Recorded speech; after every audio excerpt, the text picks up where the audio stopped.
controlling infection and elderly. So, can I start my slide? Yeah, excuse me.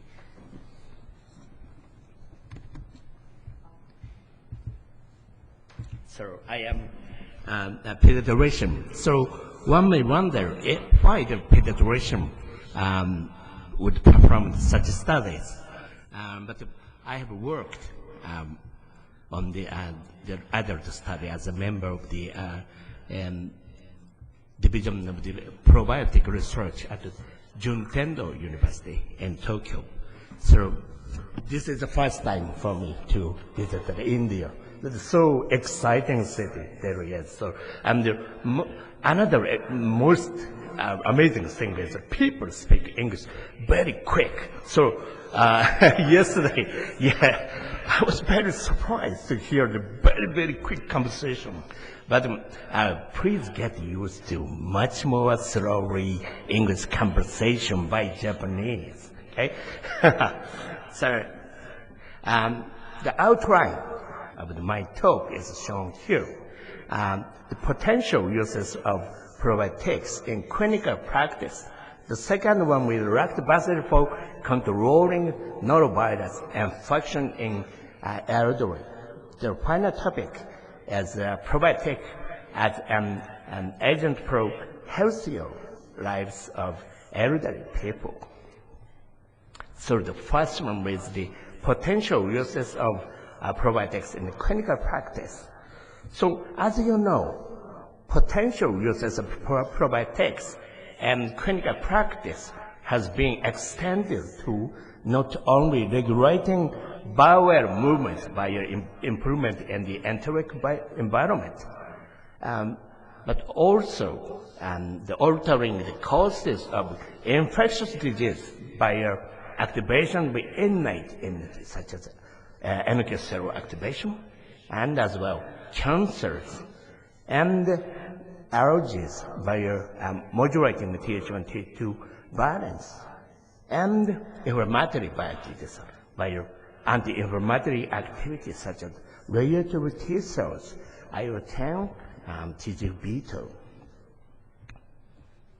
So, how can probiotics suppress a viral infection? Immunostimulatory probiotics such as L-casein strain Siroter, characterized by the ability to induce IL-12 activation, which promotes the NK cell activation and the development of Th1 cells, resulting in augmentation and the host defense against viral infections, as well as cancer, and may decrease allergies. So, L-casein Siroter are found to induce the human NK cell activity, right, by induction of IL-12. So, my colleague, Dr. Consider,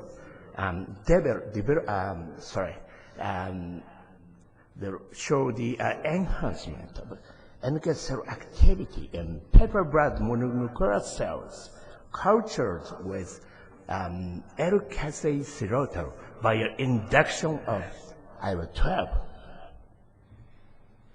So there are also other evidence of the clinically significant benefit of probiotics and treatment for rotaviral gastroenteritis, so provided with their meta-analysis. That is significant. So how about the norovirus? Norovirus is known as the most common causes of the acute gastroenteritis in Japan. So this graph illustrates the number of outbreaks of norovirus which have been reported to an American health department over the years. So surprisingly, Nearly two-thirds of all norovirus outbreaks occur in the long-term care facilities. So the second topic is lactobacillus for controlling the norovirus infection in elderly. So physiological function, organ functions, immunocompetence, and swallowing functions decline in the elderly. So resulting in the various health problems and health service facilities for aged. So resident and facilities for the elderly live in a group and are constantly exposed to many various of infectious pathogens such as norovirus gastroenteritis. So the first study already published, and this topic is effect of the continuous intake of probiotic fermented milk containing LKC, strain serotonin, and fever, and the MERS outbreak of norovirus gastroenteritis, and the fecal microflora, and the health service facility for the aged. So that's published in the British Journal of Nutrition, 2011. The aim of the study for conducting effective risk management and long stay of the people at the health service facility, we performed an open case control study to evaluate the effect of the intake of probiotic fermented milk containing LKC strain serotonin, fermented milk, and norovirus gastroenteritis occurring in the winter season during the intake period. So totally 77 elderly, the mean age is 84 years, quite old, enrolled in the study. This study is conducted as an open study, just comparing the serotonin administered group and the non-administered group. The development of the norovirus gastroenteritis, which occurred in the winter season during a 1 month period from December 1st to 31st, 2006, was evaluated, which fecal samples are taken from the residents of the facilities and the administration group for fecal analysis. During this 1 month period, there is no significant difference between the two groups in incidence for norovirus gastroenteritis, unfortunately. Oops. No, there. Oh, yeah, okay. Oh, sorry. Yeah. Unfortunately, desperate. Oh, no. What is this? This is point. Thank you. Okay. This one. Okay. However, mean duration of fever after the fever more than 37 degrees after the onset of the norovirus gastritis is significantly shortened in the LCS administration group, but unfortunately no significant difference for the 38 degrees. So, and fecal bacteriological examination, only 0.5 gram fecal samples are collected and put into the two kinds of tubes, one for the fecal examination, fecal microbiota examination, and another for the organic acid concentration. Okay. This RNA isolate from the and the RT quantitative PCR target analysis targeting the ribosomal RNA using the foreign specific primers was performed using the if scan at the Yakult Central Laboratory, as described in the next slide. So organic acid concentration were measured by the HPLC system. So this shows the mechanism of the RT quantitative PCR analysis targeting ribosomal RNA. A cell contains more than 10,000 ribosomes. However, there are only 5 to 10 copies of ribosomal DNA. So in this system, all the RNA are reverse transcribed to cDNA for the real-time PCR. So sensitivity is more than 1,000 higher comparing to the using ribosomal DNA. That's a point. So this PCR system help in identification of harmful bacteria such as Clostridium difficile, Antibacteriaceae, or Pseudomonas, and which are decreased in the administrated group after ingestion. Oh, sorry, after this one, yeah, after ingestion, comparing to the pre-ingestion data. In contrast, beneficial bacteria such as Bacterium and the Lactobacillus were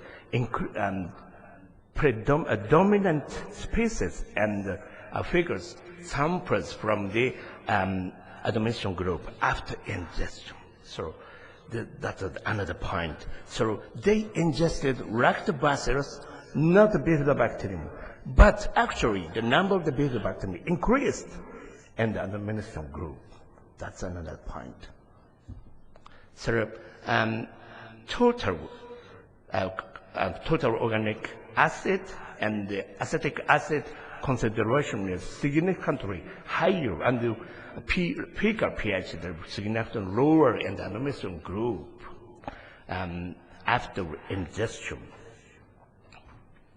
So there is a positive correlation between the number of the Bacterium and the acetic acid concentration.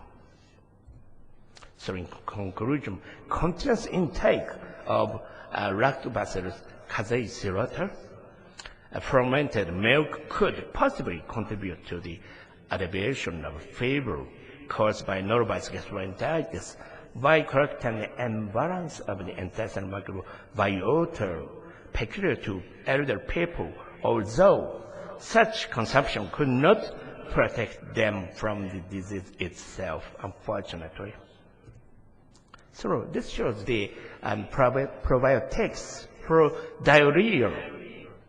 So this slide shows how the probiotics remove the ruminal pathogens. So probiotics float at 100 to 300 micrometers from the host enterocytes, like a diver floating on the 150-meter very deep sea. Yes, that's a relationship.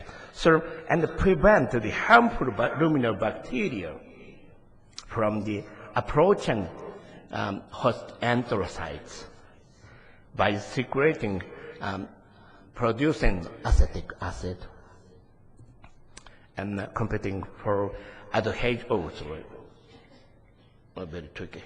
Yeah, adhesion and nutrition. And some probiotics are known to secrete antimicrobial molecules such as bacteriocin. And some harmful bacteria manage to break through the those barrier. The probiotics read the enterocyte, host enterocyte, to release the antimicrobial peptide, or enhance host immunity to remote the Th70 differentiation that's against the gram-negative buses or something. And secretory IgA mainly. This shows a possible mechanism for relieving constipation. So the main product, metabolic product of the probiotics is, as you know, short-chain fatty acid. That is used as the energy for the endocyte. The probiotics provided energy to the endocyte.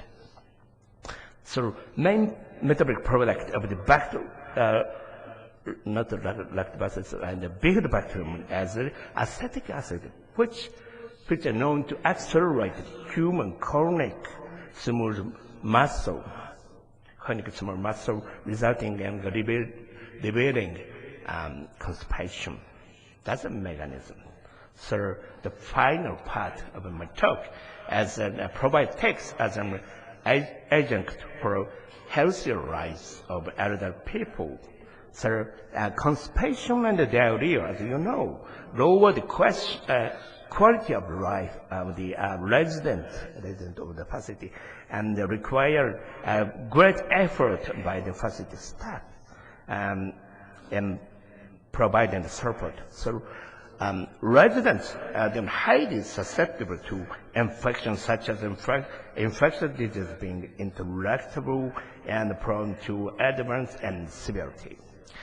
To control nosocomial infection, it is very important for the hospital staff not to become carrier of the disruptive bacteria. So the final study, the second study is entitled Effectiveness of lactobacillus beverage for controlling infection and facilities for the elderly, a randomized placebo-controlled double-blind study. That's an RCT. The aim of the study is to clarify the usefulness of the lactobacillus casei strain Sirota fermented milk and normalize the bowel movement and improve the infection control among the residents and the staff and the facilities for the elderly. So 88 residents of the facility, mean age 85 years, and 20 staff members, mean age 37 years, randomly received the lactobacillus casei Sirota fermented milk or placebo beverage once a day for 6 months.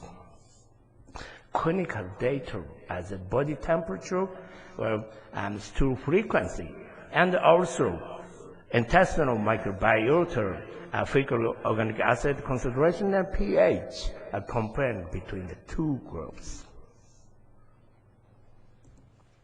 So significantly lower incidence of fever was observed in the LCS fermented milk group comparing to that of placebo group. Also, a significant improvement of the bowel movements observed in the LCS fermented group. Okay. That's significant. So lactobacillus and the bifidobacterium numbers are significantly increased in the fermented milk group comparing to the placebo group. And the selected bacteria such as Antibacteriaceae, Pseudomonas, Clostridium perfringens, and Bifidus decreased in the LCS fermented milk group comparing to the that of the placebo group. That is very significant. The significantly high concentration in acetic acid and total acidity of the fecal samples from the LCS fermented milk observed. So the difference in the microbiota and the acetic acid concentration level and the fecal pH were also observed.